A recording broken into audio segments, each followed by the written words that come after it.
بسم الله الرحمن الرحيم الحمد لله رب العالمين والصلاة والسلام على رسول الله وعلى آله وصحبه أجمعين رب اشرح لي صدري ويسر لي أمري واحلل عقدة من لساني يفقهوا قولي. Inshallah, today's dars, which is about Surah Al-Alaq, we will talk about the first 5 ayat that were revealed to Rasulullah sallallahu alayhi wa sallam. In the previous talk, we talked about the background of Surah Al-Alaq, and as this is the first surah that was revealed to Rasulullah sallallahu alayhi wa sallam, as a matter of fact, the first 5 ayat were revealed to Rasulullah sallallahu alayhi wa sallam. And because the surah was completed later on in the life of Rasulullah sallallahu alayhi wa sallam, as we know that the parts of the verse, the surahs were revealed to Rasulullah sallallahu alayhi wa sallam at certain time, and other parts were revealed later on, and in some cases the whole surah was revealed to Rasulullah sallallahu alaihi wasallam, and in cases where multiple surahs were revealed to Rasulullah sallallahu alaihi wasallam as well. So in this case, the first 5 ayat were the verses that were revealed to Rasulullah sallallahu alaihi wasallam. But before I go into that, because last week when I was talking about the beginning of the revelation of Rasulullah sallallahu alaihi wasallam, the hadith that I quoted from Bukhari, that was only talking about the first, it was mentioning the first 3 verses that were revealed to Rasulullah sallallahu alaihi wasallam, while it was 5 verses revealed, and there was a question also that was asked that the hadith is saying that the verses revealed to Rasulullah sallallahu alaihi wasallam were the first 3, which is اقرأ باسم ربك الذي خلق خلق الإنسان من علق اقرأ وربك الأكرم. While I was saying that there are 5, the reason I was saying there are 5 revealed, there are many other hadith that talk about a subject, and this is why I took one of the excerpt from one of the hadith which was also reported in one of the most authentic books of the hadith, which is Sahih al-Bukhari. And in this one, Rasulullah sallallahu alaihi wasallam said that Jibreel came to Rasulullah sallallahu alaihi wasallam and he said to read اقرأ باسم ربك الذي خلق حتى بلغ ما لم يعلم, which is the 5th verse of the Surah Al-Alaq. So just to make sure that, because this question was asked to me after we were leaving, we were done from here, and I was walking with one of the brothers, and he asked this question at that time. I didn't want to just share that information with the brother and the others who were not aware of it, so I want to make sure we understand. This is coming from the hadith of Rasulullah sallallahu alaihi wasallam. So these are the 5 verses that were revealed to Rasulullah sallallahu alaihi wasallam in the beginning of the prophethood. And the verses goes, أعوذ بالله من الشيطان الرجيم بسم الله الرحمن الرحيم اقرأ باسم ربك الذي خلق, which means read in the name of your Rabb, your Lord, who has created all that exists. And we'll talk about that more detail of these verses. خلق الإنسان من علق, he has created man from a clot, a piece of thick coagulated blood. اقرأ وربك الأكرم, read, and your Lord is the most generous. الذي علم بالقلم, the one who taught you by the pen. علم الإنسان ما لم يعلم, he taught man that which he knew not. Okay, so that's and this is, even though they seem to be very short verses, few words, if you call them, if I count them, there will be very few words, like less than 50 words we're talking about here that were revealed to Rasulullah sallallahu alaihi wasallam. Now when you go into the detail of that, before I go into detail, if any of you is interested in the structure of the verses, just an example for that, I brought it this time, I don't want to bring it over and over again. If anybody is interested in understanding how the tarkib of the verses are, for example, right? The way Allah, what is what in each. For example, the ayah says, اقرأ باسم ربك الذي خلق. Now here, for example, the first اقرأ is a command, and also is called as verb. It's a fi'l. And when you say اقرأ, so second person is a command to the second person, and a singular second person we are talking about, and a male. And it means that anta is hidden within that. So if you go to this corpus.quran.com, it's not complete Quran that they have broken down, but quite a bit of is already done. Anybody is interested, you can go into and look into it. That breaks down each verse, and verse by verse will be telling you what does each word mean in grammatical sense. And because the Quran, the main mu'jiza, the main miracle of the Quran is in the language. Hence you find in the Tafseer, as when I was talking about last week, some of the Tafseer I'll be using, one of them is Nasafi. Nasafi is the one that goes into the detail of the structure or the grammatical structure of the Quran as well. So if somebody is going to go back and look into these, for example, tafsir books, and may have a little bit of a difficult time to understand what he is saying in that book, you can always go back to corpus.quran.com and inshallah that will help. Okay. Now, so this is the way of all the 5 verses are. I'm not going to go into each one of it, I just want to show it. Now, the first 2 verses, Allah subhanahu wa ta'ala, about these ayat, first of all, Allah is asking Rasulullah sallallahu alaihi wasallam, and Allah is asking Rasulullah sallallahu alaihi wasallam for anything in general. This is another piece of information that, yes, here Rasulullah is the target, but we as a Muslim Ummah, all of us are also target, or the address is for all of us. So here Rasulullah is the one who was told to read. Now read in what? Now this is another thing that we see, which is the focus of the verses that were revealed to Rasulullah in the Meccan era at large, in general.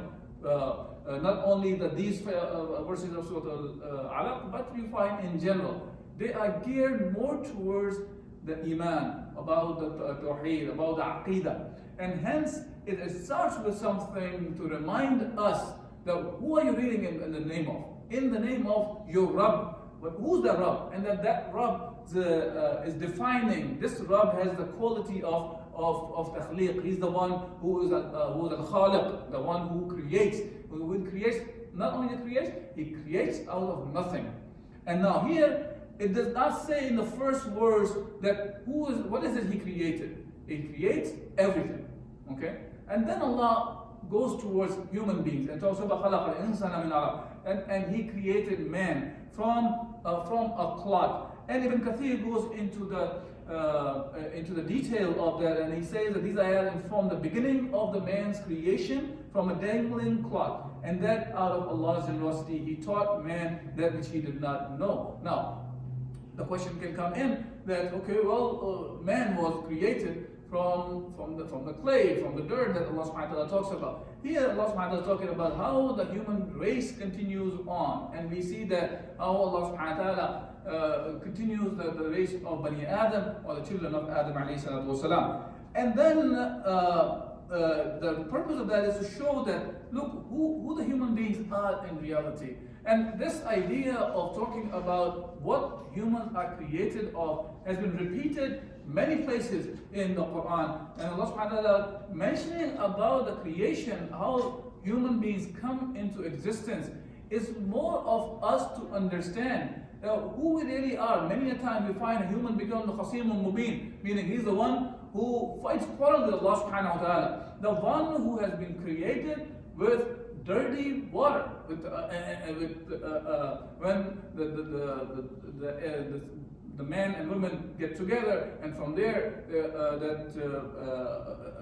when the semen of the man and the woman, they can get together, and we know the rest of the story.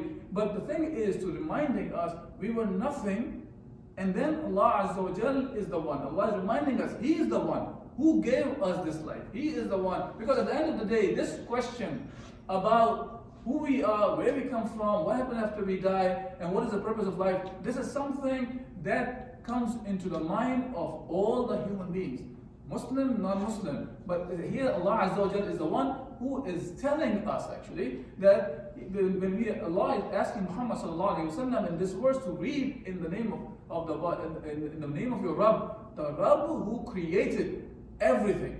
And the one who created not everything, He's the one who's there forever. He is the one who created everything, including you human beings. And us, we are created from the alaq, from a clot, which is the coagulated blood, as the translation says. And then similarly, في دلال القرآن, Sayyid Qutb rahimahullah, when he is going into a detail and he's talking about, it instructs Rasulullah sallallahu alaihi wasallam that the very first moment of his blessed contact with the Supreme Society, and before taking his very first step along the way of the message, he was chosen to deliver and read in the name of your Rabb. Allah subhanahu wa ta'ala. Read in the name of your Lord. And the first attribute specifically mentioned of Rasul Allah subhanahu wa ta'ala here is what? Is the one, he is the one who creates. He's the one who's of creation, initiation. And he's the one who created everything, including the human beings, of course. Now, and in the following verses that says, Iqra Rabbukal Akram, and read, and your Lord is the most generous. Alladhi allama bil qalam, who has taught the writing by the pen, the first person to write was Prophet Idris, as one of the hadith talks about, other hadith talks about the Adam and Idris, and then later on for all of us. Allama al-insana ma lam ya'lam, and he taught man that which he knew not. Now, the pen nowadays, it's a very common thing for us to grasp the idea that pen can be used for knowledge. But this was not like that before. And as a matter of fact, specifically thinking Muhammad sallallahu alayhi wasallam coming up with the first verse, the first verses that were revealed to him, is talking about writing with the pen. Allah is the one who taught you from the pen. Talking about Muhammad sallallahu alayhi wasallam, the one who himself did not know how to write. So that's a very interesting thing, that a person comes out and tells the people that he's a messenger of Allah, he is getting wahi, revelation from Allah, and he is saying, Allama al-insana alladhi allama bil qalam, the one who taught him by the pen. So now, how can a person who himself does not know how to read and write, talking about the subject of, he's the one who taught you by the pen? And this is the way in general, when we talk about the information that is passed on among the humanity. It requires, so it requires us for example, it requires thinking, it requires speech, and it requires writing. Now, thinking and or information, all these things cannot, it is needed first before we move to the step of writing. It cannot go other way around, that you write and then you get the information and then you go back to thinking. It's rather, it goes in that direction, that writing is the last aspect of when you're talking about getting the knowledge. Yeah? And now, in this case, Allah Azza wa Jal, in the beginning of the revelation that was revealed to Rasulullah sallallahu alaihi wasallam, he's reminding the mankind about something, because this is something which is a basic knowledge that every human being is after. We look for these questions in our life, that who is the one who created us? Where did we come from? This is Allah is starting from the beginning. Iqra bismi rabbika alladhi khalaq. Read in the name of your Rabb, the one who creates, and the one who created the human being. And then talking about how do we come to this conclusion that Allah subhanahu wa ta'ala is the one who created us. And Allah is the one that we have to return back to, and He's the one who will be holding us accountable, and He is the one who gave us a purpose of life. So this kind of thing that we have discussed last semester in our talks regarding the Aqidah. So I'm not going to repeat all those things that we have discussed in the Aqidah, but it is important for us to look at from this reference, because Rasulullah sallallahu alaihi wasallam as well himself, he always, whatever he did after the Prophet, as we can look into it, that his actions were driven by what Allah taught him. Okay? And as a human being, all of us in reality, we are, whatever knowledge that we carry, it is the source of all the knowledge is Allah subhanahu wa ta'ala. Now, why are we saying that? For this, it is important for us to think, and as Allah is talking about, Allah is saying, Alladhi allama bil qalam. Allah, He's the one who taught you by pen. Allama al-insana ma lam ya'lam. Taught the man that he did not know of those things. Now, about this, there are many mufassirin go into the detail. They even go and connect it back to the creation of Adam alayhi salam as well. With Allah subhanahu wa ta'ala, when He created Adam alayhi salam, and in that scenario, in Surah Al-Baqarah, Allah subhanahu wa ta'ala goes into detail, وَقَالَ رَبُّكَ لِلْمَلَائِكَةِ إِنِّي جَاعِلٌ فِي الْأَرْضِ خَلِيفَةً. Allah subhanahu wa ta'ala told the Malaika that I'm going to create my Khalifa, my successor on the earth. And then we see that the angels talking to Allah Azza wa Jalla and saying that you are going to create someone who is going to create bloodshed, going to create corruption on the earth? And Allah subhanahu wa ta'ala replied to them is that I know what you don't know. And then Allah subhanahu wa ta'ala وَعَلَّمَ آدَمَ الْأَسْمَاءَ كُلَّهَا. That here, when Allah subhanahu wa ta'ala says وَعَلَّمَ آدَمَ الْأَسْمَاءَ كُلَّهَا ثُمَّ عَرَضَهُمْ عَلَى الْمَلَائِكَةِ. And not only that Allah taught all the names of the things, this is what we're talking about, the knowledge. The knowledge that human beings have, it was given to Adam alayhi salam, the first person who was created by Allah subhanahu wa ta'ala. And then Allah answered, ثُمَّ عَرَضَهُمْ عَلَى الْمَلَائِكَةِ فَقَالَ أَنْبِئُونِ بِأَسْمَاءِ هَؤُلَاءِ إِن كُنتُمْ صَادِقِينَ. And if you are the one, you think that you are truthful what you are saying, then you give me the names of those things. Now the response of the malaika, that applies to all of us as well. Well, Allah subhanahu wa ta'ala, the malaika said, قَالُوا سُبْحَانَكَ لَا عِلْمَ لَنَا إِلَّا مَا عَلَّمْتَنَا. That they said, we do not have knowledge except the knowledge that you gave it to us. Okay? إِنَّكَ أَنْتَ عَلِيمٌ حَكِيمٌ. You are the one who is all knowledgeable, all wise. Now, why is it relevant for us? Why is it important for us? How is it connected to our aqidah? How is it connected to our iman? The thing is this.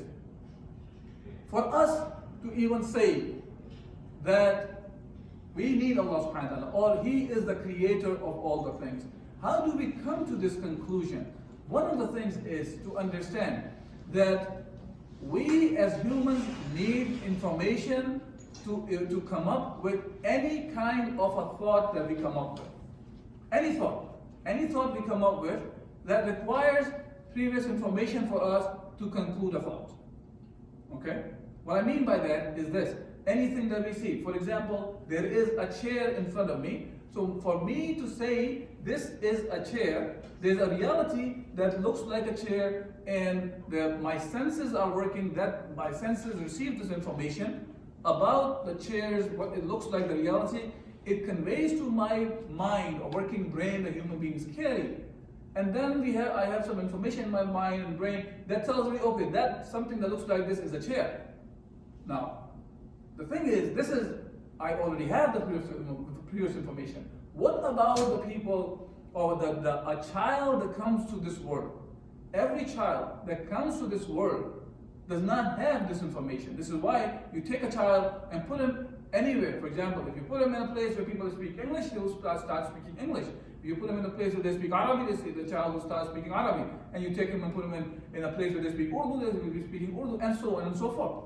This is how we work. But so here, where a child, it gains the information or the language part from the surrounding or the people around him, whether the parents, whether the friends, or even through the other means like TV or television or internet, whatsoever it is. There's information, source of information coming, and a child absorbs. He has a capability of learning things. But learning meaning absorbing about information. But that is only so he needs that information. So the parents, they connect the dots for a child that this thing that looks like this is a chair, or needs food. Okay, you're hungry, ask for food. So he starts speaking. Now, the same way, the question that comes to the mind is, okay, fine, that's all okay. The child can learn. We can see that from our surrounding. That's something we sense all the time. Then the question comes in, okay, fine, how did my father or my parents learn? No, their parents and their grandparents, and on and on and on. And then, what about the first man? Because he does not have the parents, because this is what Allah Azza wa Jal is telling us, that He is the one who created the first man. He's the one who created everything to begin with. Not only He's the one who created the insan, but He is the one, عَلَّمَ الْإِنسَانَ مَا لَمْ يَعْلَمْ. He taught to the man that he did not know of things. So the first man, which is Adam alayhi salam, that Allah subhanahu wa ta'ala is talking about him, that وَعَلَّمَ آدَمَ الْأَسْمَاءَ كُلَّهَا. That He's the one who taught the names of all the things to Adam alayhi salam. Okay, so the first man, because he did not have the parents, he did not have other things to give the thing, as the malaika's response, as a matter of fact, says this very clearly. That Malaika did not know the names of those things Allah subhanahu wa ta'ala is asking, because they did not have the knowledge. And this is exactly what happens even today. We don't have to go back to Adam alayhi salam, because we are not the one who are sensing Adam alayhi salam. We are reporting back what the Quran says, because we believe in the Quran is the word of Allah subhanahu wa ta'ala. But now, besides Adam alayhi salam, even if we cannot because by our senses we don't see Adam alayhi salam, we don't feel him or anything, but we are saying from the Quran, but a new child that comes into the world, this is something we see on a daily basis. Whether we're talking about the other children that we see, or we can go back and think about ourselves also. How we learn the things, if you remember. But we can see that in front of us, how a new baby comes to the world and learns the things. And this is what Allah Azza wa Jal is telling the mankind that look, Allah is the one who taught these things to the man, to the insan. Now, and after that, the insan, he continues on and pass that information on to the next generation, so on and so forth. Hence, these ayat plays a fundamental role in understanding the aqidah of Islam, the iman in Allah subhanahu wa ta'ala, that we need another source to give this information.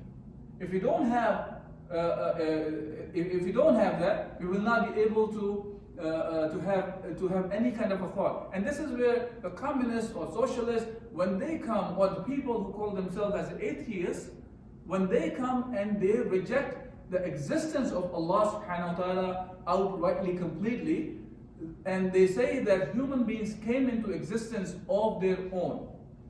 That idea of coming into existence of their own, as a matter of fact, does not make any sense from the knowledge that we have, the mind that we have.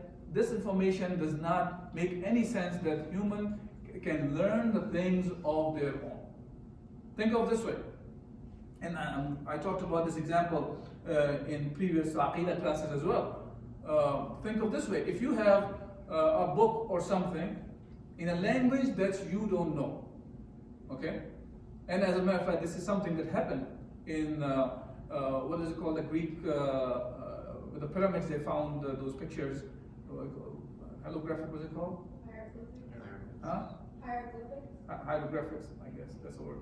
But whatever the word is, now, so you heard, now, but when it was found, people were not able to read what it was, right? Until they found the Rosetta Stone. That was able to connect with other language that mankind knew of, and then what they were seeing. So it's the same way. If we want to learn a new language, okay, then how do we learn a new language? We already know a language, and then we look for the words, the meaning of those words in another language, and we start creating our vocabulary. Not only we create the vocabulary, but also we try to learn how those vocabularies can be connected and make meaningful sentences out of it. Right? Like I was showing before about these verses, for example. Now, these verses, when you talk about this is how they are connected. Right? Grammatically, how the words are connected in Arabic language. So you have to know that what is a verb, what is a subject, what is an object, what are the articles, what are the prepositions, and so on and so forth, and how do they connect together in the language. So this is why when you look at the Quran also, or any language, you look for all those things that connect the things together and make a meaningful sentence. But for that, you have one language, and then the language that connects the other language to, you have the meanings of, and the structure that you translate back into a language. And then hence, you are able to learn a new language, yeah? Does that make sense so far? Okay. So going back here, so when Allah subhanahu wa ta'ala is talking about these verses, Allah is the one who is the generous one, your Rabb. He's the one who taught the man with the pen, and he taught the man that he did not have the knowledge of. Okay? It's a much deeper meaning from the perspective of this is targeting the questions that mankind carries, and Allah is the one who's answering these questions in such few words, and teaching the people that, look, when you are talking about where you learned the knowledge, or where you came from, and what's going to happen after you die, what is the purpose of life, these are the things which are mentioned here, that He is the one who created you. He is the one who taught you the things. The reason you are able to think, it is Him, Allah Azza wa Jal, the Rabb, the one who creates. He is the one who gave you all these things. Okay, now Imam Ibn al-Qayyim al-Jawziyah, he summarizes Rasulullah's teaching concerning the remembrance of the God. He says, Rasulullah, because he's talking about Allah is the one who taught us everything. And Rasulullah ﷺ was the most perfect man with regards to his remembrance of Allah. Indeed, whatever he spoke was in the line of such remembrance.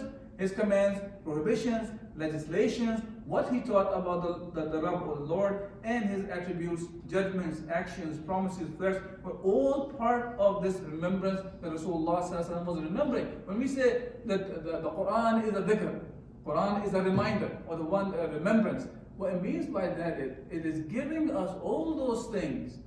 Whenever we are acting, whenever we are doing an action, we are returning back to Allah subhanahu wa ta'ala, and Allah is the one who is providing us all these things. That includes whether it's the judgment, the day we talk about, whether we talk about the judgment on an action, so the judgment on a thing, what to do, what not to do, how to sleep, how to eat, how to drink, and whatsoever we do in the world, all of it is addressed by Allah subhanahu wa ta'ala. All of it is taught by Allah subhanahu wa ta'ala, because the source of the knowledge is Allah subhanahu wa ta'ala.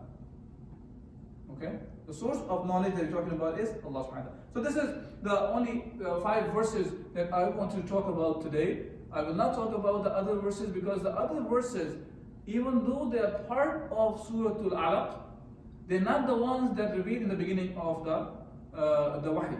It was in the Mecca. It does talk about incidents that happened between Rasulullah sallallahu alaihi wasallam and Abu Jahl in general. So we'll talk about the rest of the ayat in one sitting, inshallah, the next week, whenever the next talk is, inshallah. But if there's any questions or comments about the verses that were covered today, inshallah, I'll try to address them.